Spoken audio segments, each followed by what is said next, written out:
Welcome back to Full English, bite-sized lessons on British English, served the way it's actually spoken. Today is one for learners who've got the basics down and want to start sounding less like a textbook and more like someone who actually lives here. So today, we're starting with something that might sound simple, but I'm telling you, it trips people up all the time. We're talking about how to introduce yourself in English. And I don't just mean, hello, my name is. We're going way beyond that. We're going to cover casual intros, formal intros, what to say after hello, and how to keep a conversation going once you've got started. Right, let's get into it. So, why does this matter so much? Think about it. Every single relationship you've ever had started with an introduction. Every job you've ever got, every mate you've ever made, it all started with those first few seconds where you open your mouth and say something about yourself. And in English, that first impression is everything. Now, a lot of learners I talk to tell me the same thing. They know loads of English grammar. They've studied for years. But the second someone says, "So tell me about yourself," their mind goes completely blank. Sound familiar? Don't worry. That's exactly what we're fixing today. By the end of this video, you'll have a proper toolkit, phrases, structures, and the confidence to introduce yourself in any situation, whether it's a job interview, a party, a new class, or just bumping into someone in the street.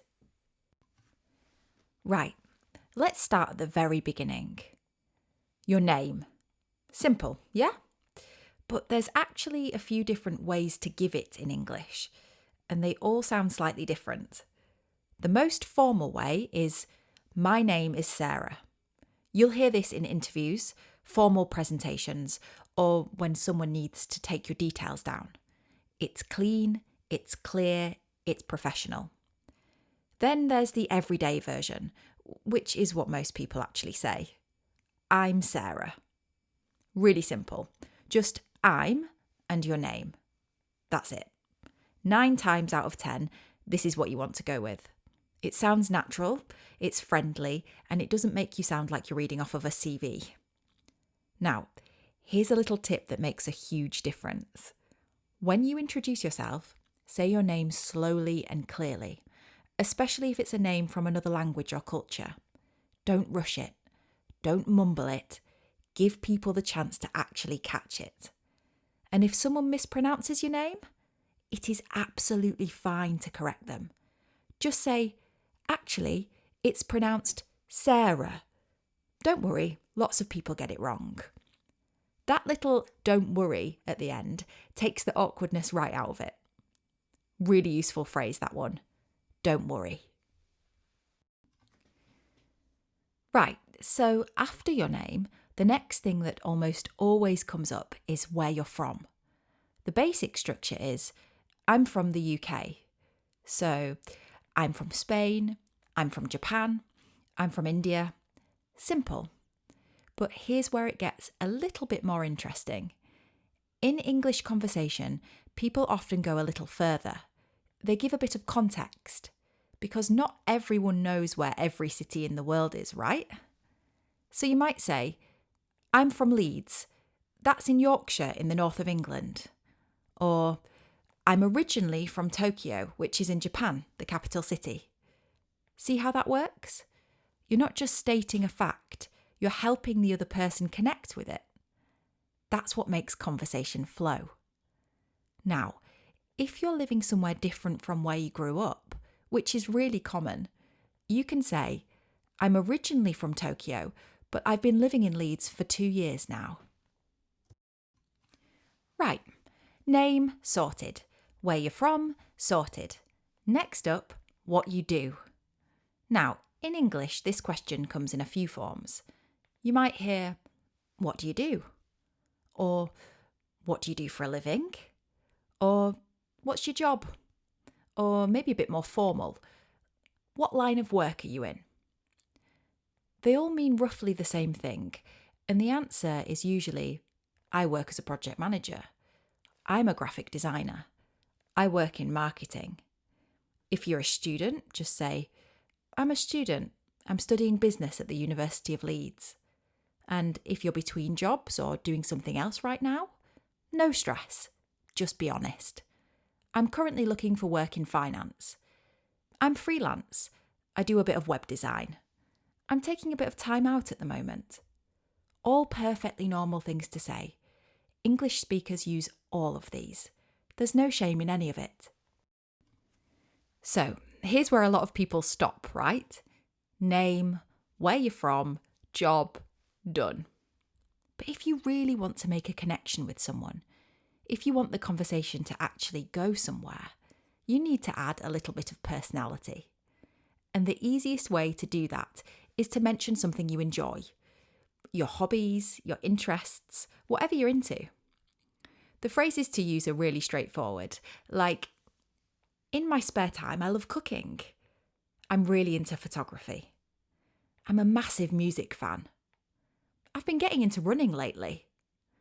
That last one, I've been getting into, is brilliant because it sounds current. It sounds like something happening now in your life. And people find that interesting.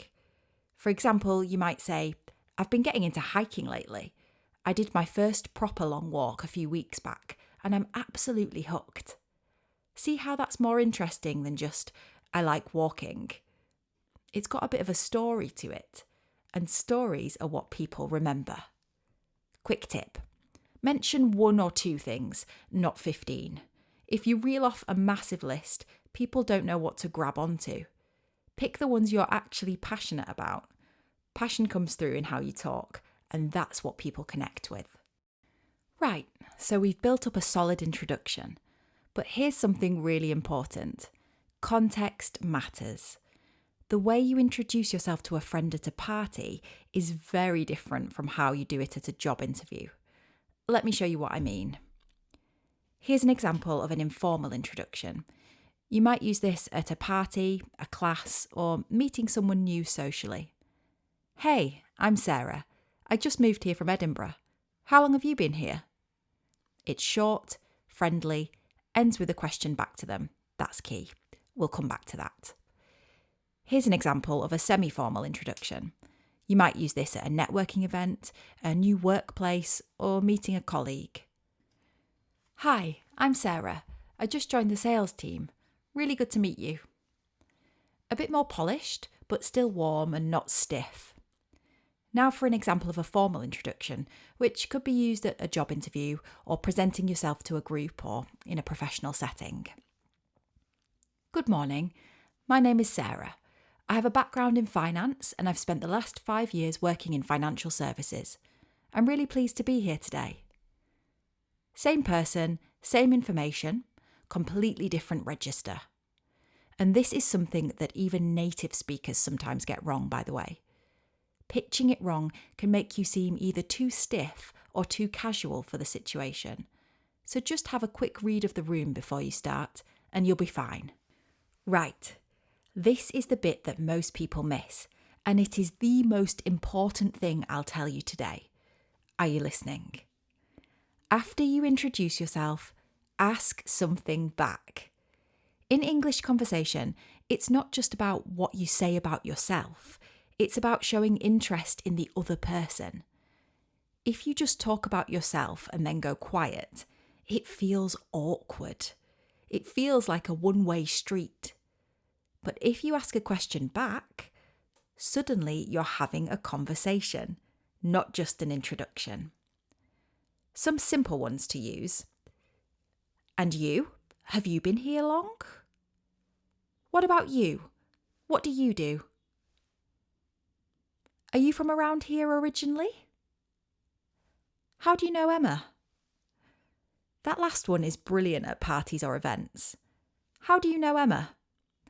It's an easy question, it's natural, and it opens up a whole thread to follow.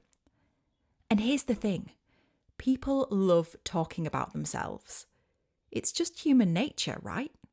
So if you can get them going with a good question, you don't even have to say that much. You just listen, respond, ask another question. And all of a sudden, you've made a proper connection. That's the secret right there. Introductions aren't really about you. They're about making the other person feel like you're genuinely interested in them. Shall we see this all in action? I'll give you a couple of full examples. Here's a casual example. Hi, I'm Sarah. I just moved here from Portugal. I've been here about 6 months now.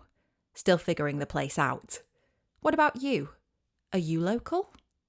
It's natural, it's friendly, and it ends with a question. Perfect. Here's a semi-formal example. Hi, I'm Sarah. I'm starting in the accounts team today. I've come from a background in finance, been doing it about 4 years. Really looking forward to getting stuck in. Have you been with the company long? It's confident, it gives relevant information, and it asks back. Job done. Here's a more formal example.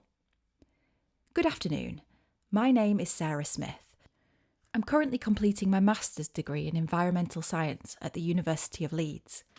My research focuses on urban air quality, and I'm particularly interested in policy-based approaches to reducing pollution. Thank you very much for having me here today. Notice how each one of those is basically the same structure. Name, where you're from or what you do, something personal or relevant, and a question back if it's appropriate. But they sound completely different because of the register. You can adapt this to literally any situation. That's the power of having a proper structure. Oh, quick one before we wrap up. A few mistakes I see all the time. 1. Translating directly from your language. Every language structures introductions differently. Don't translate. Use the English patterns we've just gone through. They'll sound much more natural. 2. Apologising for your English before you've even started. Sorry, my English is not very good. Stop. Don't do it. You're already speaking English. Just get on with it. Confidence goes a long way, and people respect the effort always. 3. Forgetting to ask back. We already covered this, but it's so important it's worth saying twice. Always ask a question back. 4. Going on too long. An introduction is a starting point, not a life story. Keep it snappy, give them the highlights, and let the conversation develop naturally. Right, so there you have it.